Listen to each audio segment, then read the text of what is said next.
Before I came on this trip, I had a lot of respect for UNICEF. I thought that they did good work around the world, but after this trip, I have really developed a trust. We started our visit at a UNICEF-supported healthcare center, and we saw lots of mothers and children and realized how much it takes for those children to survive. I loved the health center. The fact that the women are coming in, making sure that their children are not malnourished and they have the growth weight that they're supposed to have. We saw one woman go through a prenatal appointment and got to see her get weighed and have her blood pressure taken.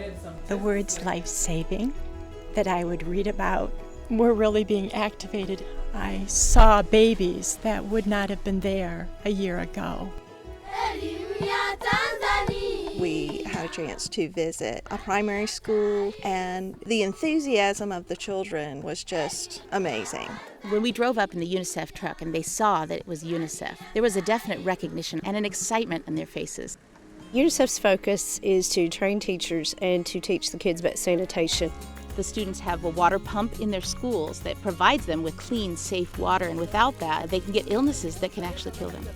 The schools had their own gardens, so the children were raising some greens and some other types of vegetables to get more nutrients. One student showed me they were growing their own food. That spinach will help her be healthier and fight off disease. These children were cheerful, but they were very much in need.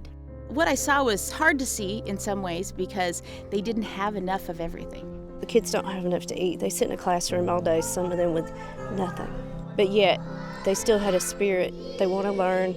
Of course, I love my own children more than everybody else's. That's what moms do. But everybody's child deserves to have basic necessities. Moms and dads of kids in poverty do not love their children any less. They want the same things that we do. We are a global society. We have a responsibility to help all the kids. Every child on this planet should have access to clean water, nutritious food, and have a healthy start in life.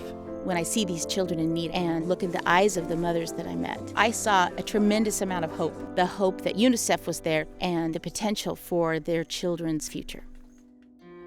The old saying goes, if you give a person a fish, you feed them for a day. If you teach a person to fish, you fed them for a lifetime. And I feel like that's what UNICEF is doing. Not only helping with those immediate needs of food now, or medicines now, or school supplies now, but also making sure that systems are in place that will cause global change. UNICEF is a leader in helping kids improve their lives, but they need funding.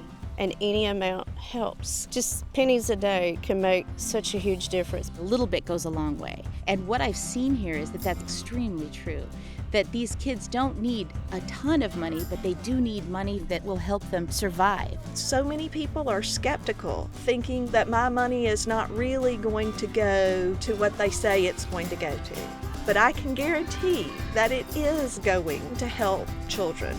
I feel really good about UNICEF and the job that they're doing just by being here firsthand and seeing the progress that's going on. I can go back and tell my kids, you are making a difference. UNICEF changes lives.